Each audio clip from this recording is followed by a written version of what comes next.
Well, welcome to the 700 Club. President Trump continues to turn Washington upside down. The announcement of a temporary pause on federal grants, loans, and financial assistance programs sparked a fierce debate. Well, Republicans say it's a necessary review of government spending, while Democrats warn it could disrupt vital services. Last night, a federal judge blocked the measure. George Thomas reports. U.S. District Judge Lauren Ali Khan paused the president's funding freeze order until February 3rd, saying that courts need time to weigh its potential implications. Republicans disagree with the ruling, arguing that the freeze is part of the administration's plan to conduct a 90-day across-the-board review of government spending.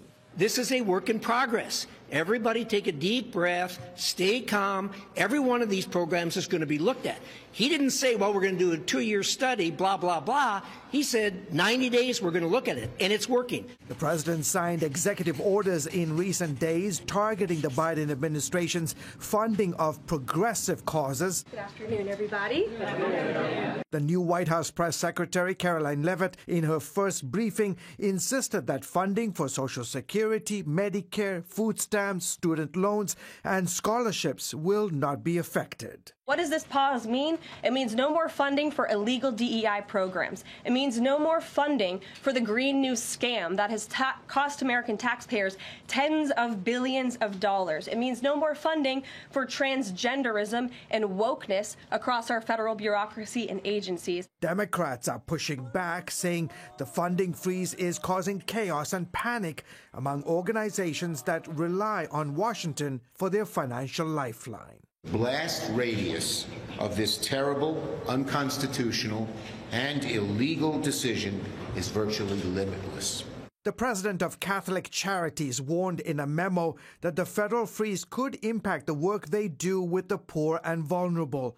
The New York chapter of Catholic Charities was affected on Tuesday when the Head Start portal went offline temporarily. Medicaid portals in several states also reported lockouts. Late yesterday, the president made another big move, offering most federal workers a buyout if they resign within the next few weeks, in an apparent effort to shrink the size of the government. Meanwhile, newly appointed DHS Secretary Kristi Noem joined ICE agents on their first major crackdown on illegal immigrants in New York City. Posting on X, Secretary Noem said several individuals were apprehended, including a ringleader of a Venezuelan gang. Here in New York City this morning, we are getting the dirtbags off these streets.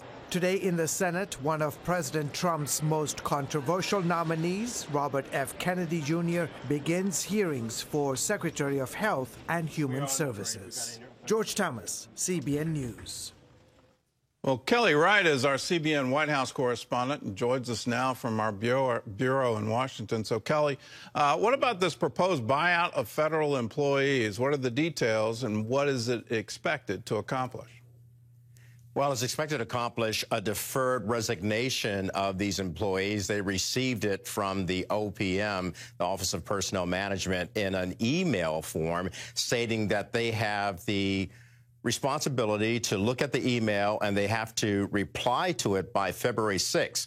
If they want to resign, if they choose to do that, they can actually sign that, send it in saying, I choose to resign, and they'll be able to stay at home and not be forced to return to work. They can resist all those orders of the president stating that he wants all federal employees to come back and work in these office buildings throughout the United States, as well as here in Washington, D.C.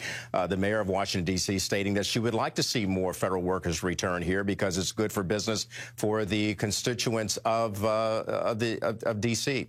The bottom line is that many people are wondering, how is this going to be paid for, though, Gordon, because the CR is coming up in March, and they have to figure out how they're going to really be able to pay them through September. Well, that's been the allegation that, you know, don't take the offer because you're not going to get paid. Well, what's the payout term? Is it 8 months? It's through September, and they'll receive their money through September, and after that, they'll be officially resigned and retired from the federal government, and they will be able to go out and seek other positions and other jobs throughout the country. Well, the immigration raids are targeting criminals, but I'm hearing about collateral damage, that people who aren't criminals are being arrested. Is that the case?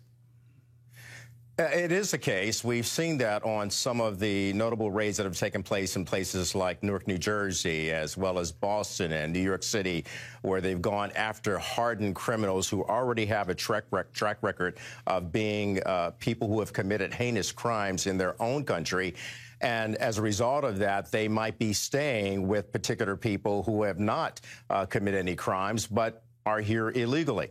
And Tom Homan has already said that those particular people will be arrested along with everybody else. It kind of goes to what I remember my mother telling me as a child. If you're with someone who's guilty, you're guilty by association. And the White House Press Secretary Caroline Leavitt addressing that issue about this collateral damage and about those being arrested and deported, talking about that in the White House press briefing just yesterday, her first one. Here's what she said. He is focused on launching the largest mass deportation operation in American history of illegal criminals. And if you are an individual, a foreign national, who illegally enters the United States of America, you are, by definition, a criminal. And so, therefore, you are subject to deportation. So, Gordon, that's the bottom line from President Trump. He's fulfilling his campaign promise on mass deportation and to do something about securing America's borders, southern and northern. The bottom line, as you heard from Caroline Leavitt, if you step across that line and you do not have the papers, you can be deported. Well, let's talk about another campaign issue, and that was anything involving transgender.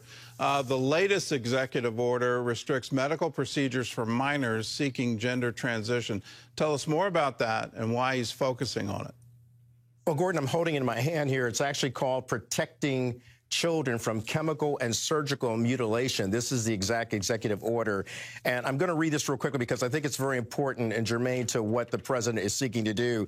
He says, across the country today, medical professionals are maiming and sterilizing a growing number of impressionable children under the radical and false claim that adults can change a child's sex through a series of irreversible medical interventions. This dangerous trend will be a stain on our nation's history, and it must be stopped. And that's exactly what the president is trying to do with his executive order, to actually protect the children of America, those who are 18 and younger.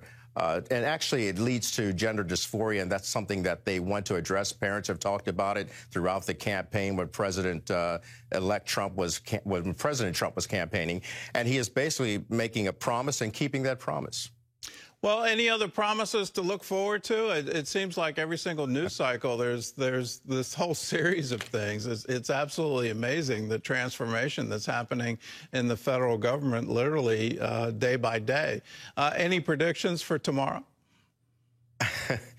You know, you have me smiling because I have no predictions except that this president, as you and I talked about when he was elected on November 5th, you and I remember talking about the fact that strap on, put your seatbelts on. This is going to be quite a ride, and it is becoming exactly what you and I have discussed back then. And it's no stretch of the imagination. This president is really going at a blitzkrieg type of path to try to really make effective government. That's what he wants to do. That's why he's Doge. That's why he's making all these changes. And actually dealing with those who are questioning him. He will be fought by Democrats and about various groups that dislike him and dislike his program, and they'll try to hold him accountable as well. Well, one of my big issues is the runaway deficit, and my hope is in all of these pauses of federal programs that we can actually balance a budget, because if we don't, I don't see a very bright economic future if we keep on spending ourselves into this kind of hole. Are we going to see that? Is that the net impact of these things? Well, keep in mind that he is going to be introducing bills. He wants a big bill or maybe 2 tranches of bills that will actually deal with the federal deficit. We're $36 trillion in debt. The president has to get Republicans in the House and the Senate, as well as some Democrats, to agree with his plans to deal with that. And that's another reason why this temporary pause was suggested, because he wanted to examine the efficiency of government to make sure that taxpayers' dollars are not being filtered away on needless programs like the Green New Deal, like DEI. And that's why he's dispensing with a lot of those through executive action.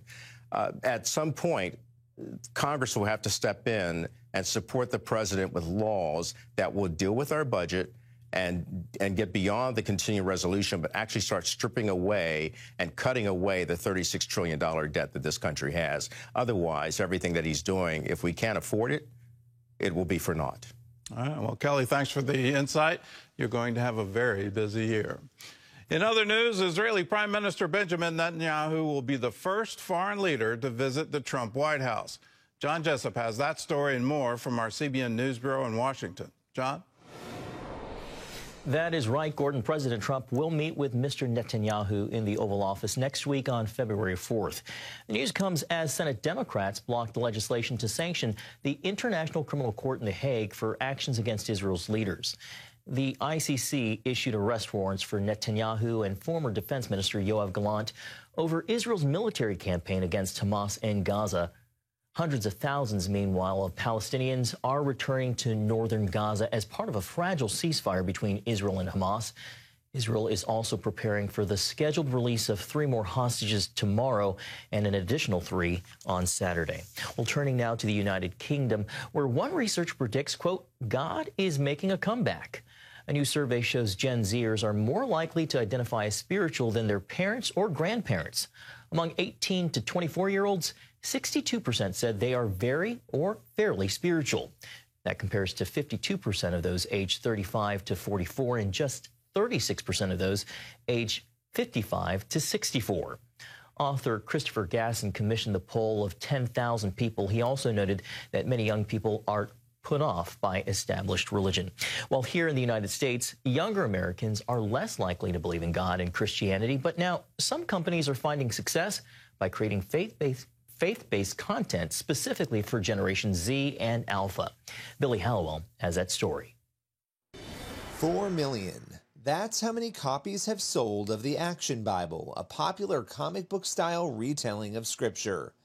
Brock Eastman, branding director for the project, believes the book's popularity sheds light on young people's evolving Bible engagement. The story to life. And we like to think about the act about bringing the Bible to life in a different way. For this generation specifically, who is involved with graphic novels, this Bible appeals to them because they like that kind of, oh, I can see the images of the story moving. And there's a narrative, like a paraphrased narrative of the Bible story that's easy to understand and sounds like a conversation. So it's a very inviting Bible. I think that's what stands out about the Action Bible for a lot of people. Others are on a similar mission. Arv Soli and his team at BibleX are currently developing Gate Zero, an immersive video game where players explore Scripture. That's the reason we're doing this, is to make the next generation able to experience the Bible and understand it. And also, we truly believe that in order to be saved and to understand the big hope that God has given us through Jesus, we truly believe that you have to spend time with it. Soli believes it's possible to entice Generation Z and Alpha to encounter Scripture by tweaking strategy and meeting them where they are. Just as the printing press made the Bible accessible to the masses, young people, they don't read anymore. So we truly believe that this can be a huge and will be a huge help for young people to both understand it with their mind, but also with their heart. Instead of the printing press, yet another company, TruePlay, uses technology to deliver games, comics, and videos to phones and tablets through an app. Founder Brent Dusing shares his mission to reorient the content young people consume. Everything we do contains God's truth. It's a faith-forward solution for families where kids are on screens 50 hours a week, and most of the time they're playing games. Dusing wants to infuse biblical truth into young minds by tapping into this reality. Our vision is to change an entire generation. Billy Hollowell, CBN News. Some pretty creative ways to reach people with the gospel. Ashley, over to you. Absolutely. Thank you, John.